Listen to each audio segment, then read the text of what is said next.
I thought I knew my son. I really did. Until the morning he called me from the airport and said those words that shattered everything I believed about the boy I'd raised. But let me start at the beginning, when things were still beautiful. My name is Margaret, though most people call me Maggie. I'm 66 years old, and for the past 3 years, I've been living alone in the mountain cabin my late husband built with his own hands. Every morning, I wake up to the sound of pine trees swaying in the wind, make myself a cup of coffee, and paint in the studio Marcus designed for me 30 years ago. Marcus was an architect, not the kind who designs glass skyscrapers in Seattle, but the kind who believed buildings should breathe with the land they sit on. Our cabin in the Cascade Mountains was his masterpiece. He spent 2 full summers building it, and our son Ryan, who was only 5 at the time, would hand him nails and pretend to read the blueprints. I can still see them together. Marcus would ruffle Ryan's hair and say, "One day, son, you'll build something beautiful too." And Ryan would nod seriously, like he was taking a sacred oath. That little boy grew up to become a corporate lawyer in Seattle. Smart, successful, everything a mother could want. He married Elena 3 years ago, right after Marcus died. I remember feeling grateful that Ryan had found someone, that he wouldn't be alone in his grief the way I was. I should have paid more attention. The call came on a Tuesday morning in October. I was mixing paint colors, trying to capture the exact shade of gold the aspens turn in autumn. My phone buzzed, and I saw Ryan's name. "Hey, sweetheart," I answered, smiling. "I was just thinking about you." There was a pause. Too long. The kind of silence that makes your stomach drop before your brain understands why. "Mom," his voice was different, clipped, professional. "I need to talk to you about the cabin." I set down my paintbrush. "The cabin? What about it?" "Elena and I have been discussing it, and we think it's time to sell. The market's really strong right now, and honestly, you don't need all that space. We've already started the paperwork." I laughed. I actually laughed, because surely he was joking. "Ryan, this is my home. Your father built this place for us." "I know, Mom, but Dad's gone, and the property could sell for close to $800,000. That's a lot of money just sitting there. Elena found a great condo in Bellevue for you. Much more practical. Less maintenance." My hands started shaking. "You found me a condo? We're trying to help. Look, I'm at the airport right now.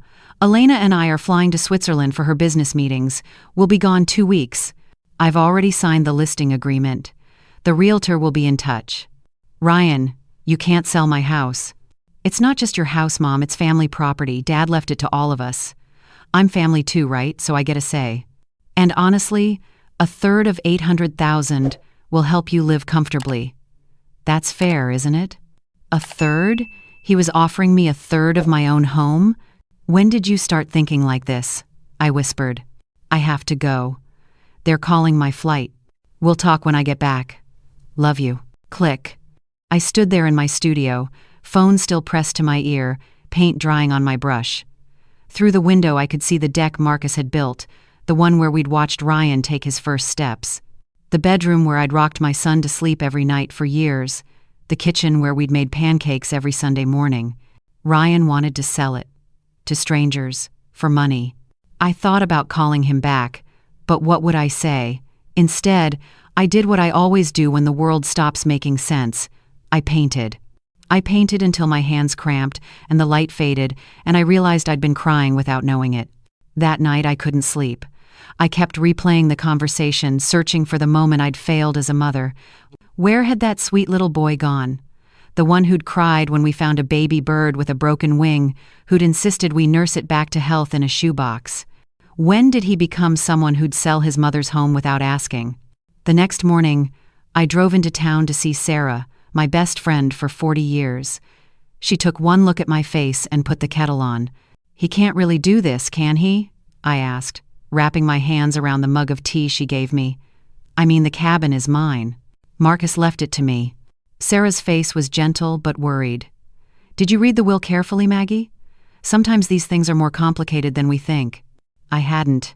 After Marcus died, James Peterson, our family lawyer and Marcus's old college roommate, had walked me through everything. I'd been so deep in grief that I'd just signed whatever he put in front of me. The cabin was mine. I lived in it. That was all that mattered. You need to call James, Sarah said firmly. Right now. I did. James's secretary said he was with a client but would call me back.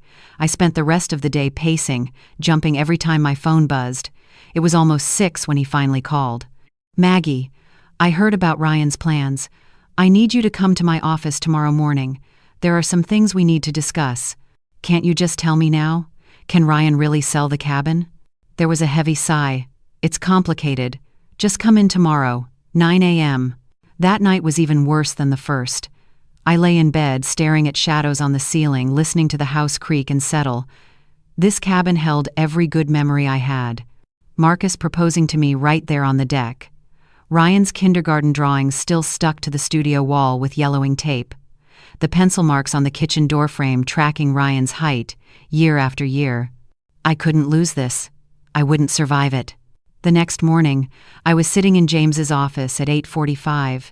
He came in looking tired, carrying a thick folder. Maggie, I need to ask you something, and I need you to think carefully. Do you remember signing any documents about 3 years ago, around the time Marcus was in the hospital? I frowned.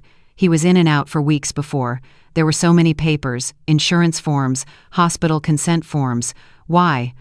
James opened the folder and slid a document across the desk. Did you sign this? It was a power of attorney form. My signature was at the bottom, dated 2 weeks before Marcus died. It gave Ryan authority to make decisions on my behalf regarding property and financial matters. I don't remember this, I said slowly. I thought I was signing medical forms. Elena was with me that day. She said she'd handle the paperwork so I could focus on Marcus. James's jaw tightened. Elena. What does this mean? It means Ryan has legal authority to sell the cabin. This document gives him that right. The room tilted. I gripped the edge of the desk. But I didn't know what I was signing. I thought it was for Marcus's medical care. I believe you. But proving you were deceived will be difficult. Elena's smart. She made sure everything looks legitimate on paper. I felt something crack inside me. Not break exactly. More like the sound ice makes when it starts to shift. So Ryan wins? He just takes my home? James looked at me for a long moment. Then he said something strange. Marcus left a sealed envelope with me. He said if anything ever happened involving Ryan and the property, I should give it to you. I think it's time. He pulled out a cream-colored envelope from his desk drawer. My name was written on it in Marcus's distinctive architect's handwriting. My hands shook as I opened it. Inside was a letter dated 2 weeks before Marcus died. The same day I'd allegedly signed that power of attorney. My dearest Maggie, if you're reading this, something has gone wrong. I hope I'm mistaken, but these past few weeks have shown me things I didn't want to see. Ryan has changed. Elena's influence, maybe, or something deeper I failed to address when he was younger. Yesterday, I overheard him on the phone talking about liquid assets and inheritance timelines. He doesn't know I heard. I've made sure the cabin is protected. The deed is in your name only, and always has been. No matter what documents Ryan might produce, the property belongs solely to you. I made these arrangements with James 6 months ago. But more importantly, my love, I need you to understand something. The cabin isn't just wood and stone, it's every moment we built together. It's proof that beauty takes time, patience, and love. Don't let anyone rush you. Don't let anyone take what you've earned through years of partnership and sacrifice. Ryan needs to learn what I tried to teach him but failed, that some things can't be bought or sold. Maybe this will be his lesson. Maybe you'll be the teacher I couldn't be. I'm sorry to leave this burden with you, but I know you're stronger than you think. You always have been. All my love. Always. Marcus. I read it 3 times. Then I looked up at James. The cabin is mine? Just mine? Yes. Marcus made sure of it. The will is crystal clear. The power of attorney Ryan has doesn't actually give him authority to sell your property. If he tries, the sale will be void. Then why didn't you tell me this on the phone? James smiled slightly. Because Marcus's letter suggested you might need some time to decide how you want to handle this. You can stop Ryan immediately, or, he paused, you can let him think he's succeeded, see what he does, learn who he's become. I thought about that drive home. The autumn leaves were falling, carpeting the mountain roads in gold and crimson. Marcus had loved this season. He used to say autumn was nature's way of showing that beauty and death could coexist. When I got home, there was a for sale sign in my yard. I stood there staring at it for a long time. Then I took out my phone and called Ryan's number. Voicemail. Of course, he was in Switzerland, probably sleeping off jet lag in some luxury hotel. "Ryan," I said carefully, "I see you've put up a sign. Call me when you get this." He didn't call back. Over the next week, the realtor started bringing people through. She was a young woman named Brittany with an aggressively cheerful smile and a clipboard. The first time she knocked, I opened the door in my paint-stained overalls. "Mrs. Chen, I'm so sorry, I didn't know you'd still be here. Ryan said you'd already moved out." "Ryan said that, did he?" She looked uncomfortable. "He mentioned you'd be staying with a friend while we sold the property. He's been very helpful with access, gave me the spare key and everything." I'll bet he did. The next few days were surreal. Strangers walking through my home, commenting on my furniture like I wasn't there. "These old pieces will need to go. The kitchen needs updating. Is that woman always here painting?" "Yes, that woman is always here, because this is my home." Brittany showed the cabin to 12 different couples. I sat in my studio and watched them through the window, these people who might have lived in my bedroom, cooked in my kitchen, walked on the deck Marcus built. On day 8, I found out Ryan had also sold Marcus's truck. My neighbor Tom came over looking angry. "Maggie, did you know some guy came and towed Marcus's old pickup yesterday? Said he bought it from your son?" Marcus's truck. The faded blue Ford he'd driven for 25 years. The one with Ryan's handprint still visible in cement in the bed from when he was 7 and accidentally stepped in Marcus's concrete mix. Ryan had sold it, without asking, without even telling me. That night, I called him again. This time he answered. "Mom, hey. Sorry I haven't called back, we've been so busy here. Elena's meetings are going really well. You sold your father's truck." Silence. "Then, I was going to tell you. It was just sitting there, and this collector offered $3,000. That's good money for a vehicle that old. It was your father's truck, Ryan. Dad's dead, Mom." His voice was harder now, impatient. "We can't turn everything into a shrine. The truck was rusting. The cabin is too big for you. You need to be practical." "Like you're being practical? Selling my home while I'm still living in it? It's for your own good. You'll see that eventually. Look, I have to go. Elena's waiting." "Ryan." But he'd already hung up. I sat on the deck that night, wrapped in one of Marcus's old flannel shirts, and finally let myself cry. Not just for the betrayal, but for the loss of something bigger. My son. The boy who'd sat right here and promised to build beautiful things. Sarah came over the next morning and found me making pancakes, Marcus's Sunday morning tradition that I'd kept up alone for 3 years. "You're scaring me," she said. "You look too calm." "I am calm." I flipped a pancake. "I've made a decision." "What kind of decision?" I smiled. Not a happy smile. A knowing one. "I'm going to let Ryan do exactly what he wants, and then I'm going to teach him what his father couldn't." Sarah stared at me. "Maggie, what are you planning?" "Marcus left me more than this cabin, Sarah. He left me a lesson plan." 2 days later, Ryan called. He sounded excited. "Mom, great news. We got an offer on the cabin, $750,000. Cash buyers, no inspection contingency. They want to close in 3 weeks. That's wonderful, sweetheart." Pause. "You're okay with this?" "You're right. I need to be practical. The cabin is too much for me.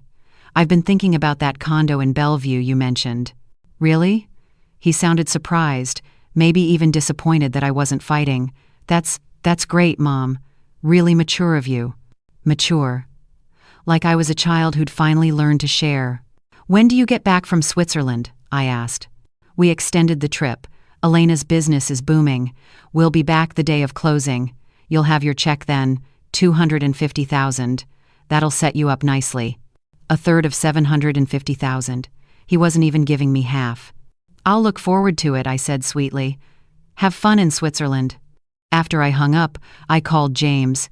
He's accepted an offer. What happens now? Now we let the process play out.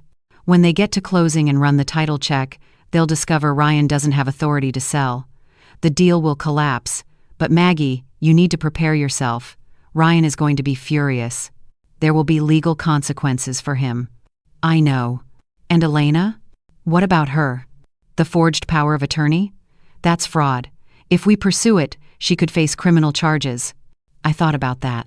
Elena, in her designer suits and perfect makeup, who'd smiled at Marcus's funeral and told me how lucky I was to have such a caring son. Who'd manipulated documents while I held my dying husband's hand. Let's see what happens, I said. Marcus taught me that sometimes the best teacher is natural consequences. The next 3 weeks were strange. I packed boxes slowly, labeled them carefully, some for storage, some for donation. I wrapped Marcus's blueprints in acid-free paper. I took photographs of every room, every corner, every mark on the walls that told our story. Brittany the realtor stopped by regularly, always cheerful, always pushing. Mrs. Chen, the buyers are so excited. They have a designer ready to renovate. This place is going to be stunning when they're done. I'm sure it will be, I said, not mentioning that they'd never get the chance. Sarah couldn't stand it. How can you be so calm? Don't you want to stop this? I am stopping it. Just not yet. Ryan called twice more from Switzerland, once to tell me the buyers were eager to close early, once to confirm I'd be out by closing day. Already packing, I assured him. I'll be gone before you get back. That was true. Just not in the way he thought. 3 days before closing, I moved into Sarah's guest house. I took my clothes, my paintings, Marcus's favorite chair. I left everything else exactly as it was. The night before closing, James called. Tomorrow at 2 p.m. They'll discover the title issue. Ryan's going to receive a call from the title company around 2:30. Are you ready for what comes next? Marcus was. Maggie, I mean it. Ryan is going to come at you hard. Elena too. They're going to claim you're senile, that you don't understand what you signed. They might try to have you declared incompetent. Let them try. The next day, I was in Sarah's kitchen making bread when my phone rang. Ryan's name flashed on the screen. I took a breath and answered. Hi, sweetheart. What did you do? His voice was shaking. Not with sadness, with rage. What the hell did you do? I'm not sure what you mean. The title company says I don't have authority to sell the cabin. They say it's solely in your name and always has been. They say the power of attorney Elena gave them doesn't actually grant me that right. The deal is dead, Mom. Dead. Do you know what you've cost me? Cost you? I kept my voice gentle, curious. But Ryan, it was never your house to sell. We had buyers. I already spent that money. Elena booked a villa in Monaco. We put deposits down on property in Switzerland. We owe people, Mom. You spent money from a house you didn't own, I thought. But I said, I'm sorry you're in this position, sweetheart. Sorry? You're sorry? You ruined everything. Elena says we should sue you for breach of contract. She says we can prove you're not mentally competent. She says. Elena says a lot, doesn't she? My voice was still calm, but something in my tone must have warned him. Tell me, Ryan, whose idea was it to sell the cabin? Yours or hers? That's not we decided together. And the power of attorney I supposedly signed? The one that gave you authority over my property? Who brought me those papers? Silence. Ryan, I loved you from the moment you were born. I changed your diapers and stayed up all night when you were sick and helped you with your homework and cheered at every baseball game. I would have done anything for you. I still would. But I won't let you sell my home out from under me because your wife wants a villa in Monaco. How did you... I'm your mother. I'm not stupid. And neither was your father. Dad has nothing to do with this. Your father, I said. And now my voice wasn't gentle anymore. Built that cabin with his own hands. He built it for us, for our family. And 2 weeks before he died, he made sure it would always be mine. He knew, Ryan. He heard you talking about inheritance timelines and liquid assets. He knew what you'd become. More silence. Then, quietly, I need that money, Mom. No. You want that money. There's a difference. You don't understand. We're in debt. Serious debt.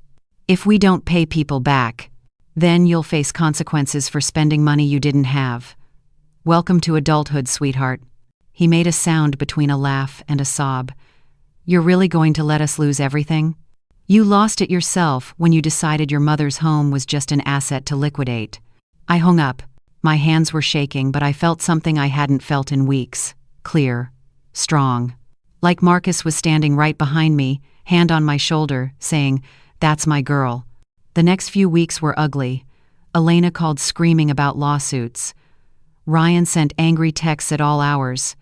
They hired a lawyer who sent threatening letters claiming undue influence and cognitive decline. They tried to freeze my bank accounts. They told neighbors I'd stolen from them. James handled all of it. "They have no case," he assured me. "The property is yours. The power of attorney was fraudulent." If they pushed too hard, Elena's facing criminal charges. Eventually, they must have realized that, because the calls stopped, the threats stopped. For 6 weeks, I heard nothing. Then, on a cold December morning, there was a knock at Sarah's guest house door. Ryan stood there. He looked terrible. Thinner, older, his expensive suit wrinkled. No Elena beside him. "Can I come in?" he asked quietly. I stepped aside. He sat at the kitchen table, the same way he used to sit when he was in trouble as a kid. "Elena's gone. She left when the lawyers told us we could be charged with fraud, flew back to her parents in Chicago, filed for divorce 2 days ago." I didn't say anything. "I lost my job. The Bar Association is investigating. Apparently trying to sell property through a fraudulent power of attorney is frowned upon when you're a lawyer." He laughed bitterly. "I owe $200,000. Credit cards, loans, promises I can't keep. I'm going to have to declare bankruptcy."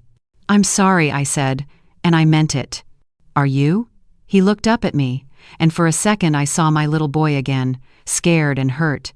"Because I thought you'd be happy. I thought you wanted me to suffer." "No, Ryan. I wanted you to learn." "Learn what? That I'm a failure? That I destroyed my life?" "No." I sat down across from him. "That you can't build a life on things that aren't yours. Your father tried to teach you that.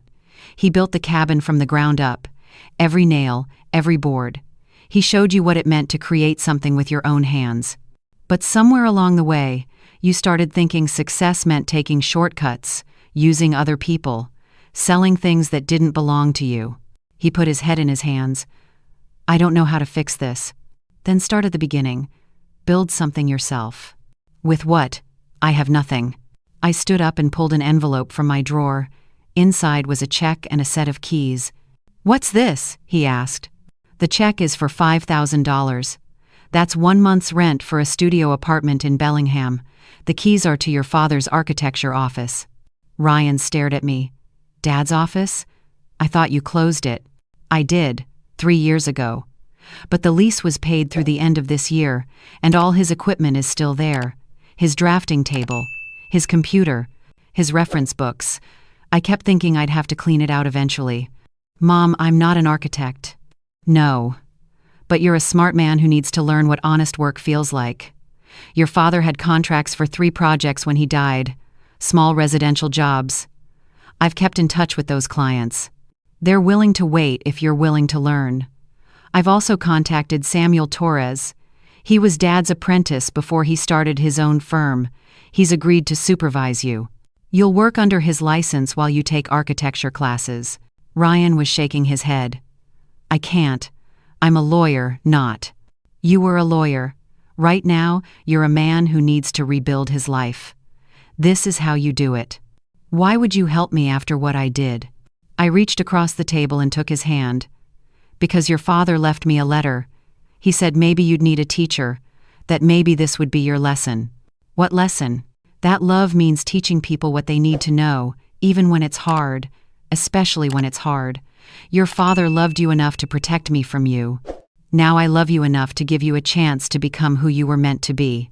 He was crying now, 35 years old, and crying like he used to when he fell off his bike. "I don't deserve this." "No, you don't, but you're my son, and you're getting it anyway, with conditions." He looked up. "What conditions?" "You work for Samuel. You take the classes. You pay your own bills from what you earn. You rebuild your life honestly, not by cutting corners or using people. And if you can do that for 1 year, we'll talk about the cabin." "Talk about it how?" "Your father wanted you to build beautiful things, Ryan. Maybe that starts with rebuilding yourself." The year that followed was hard for both of us. Ryan moved into that studio apartment in Bellingham. He showed up at Marcus's old office every morning at 7 and didn't leave until dark. Samuel was a tough teacher, but fair. He made Ryan start with the basics: site surveys, code compliance, permit applications. "He's got potential," Samuel told me during one of his update calls.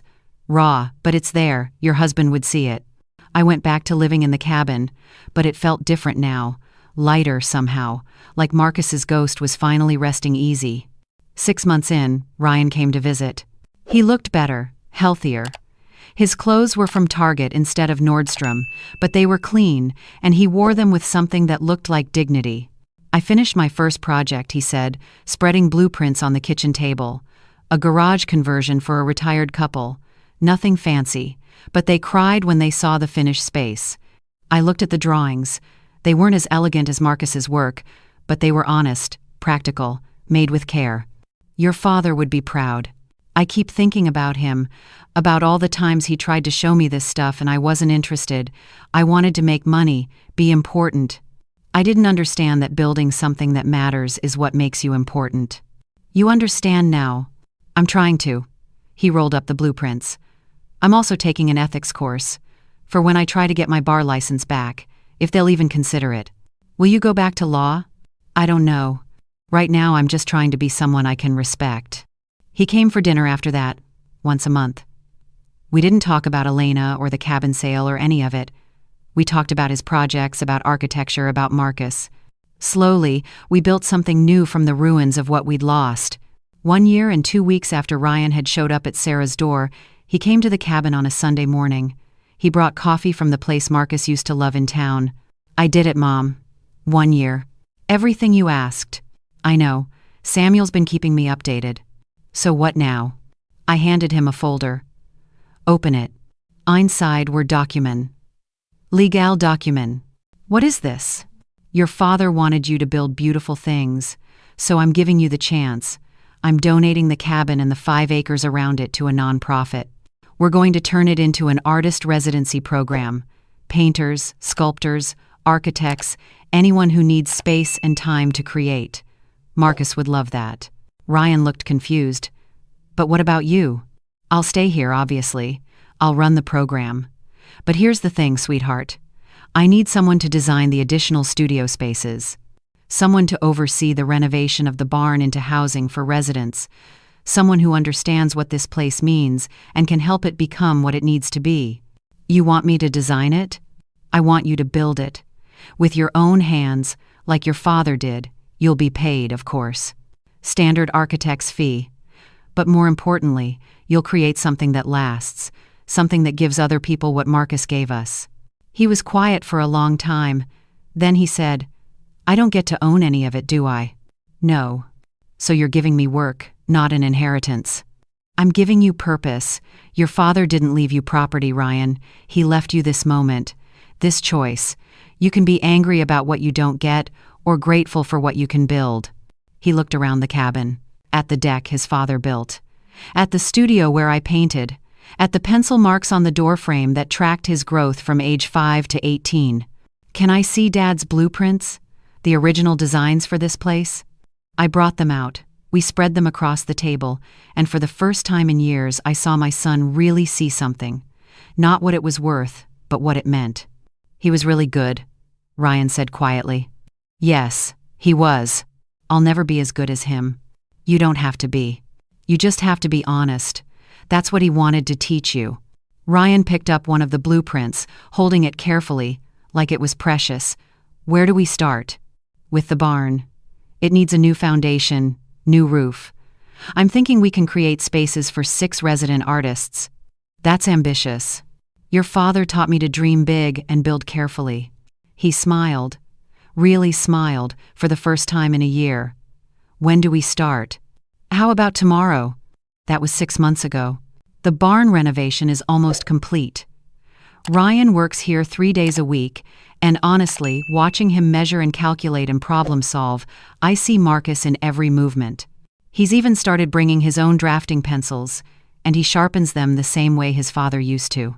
We haven't talked about what happened. Not really.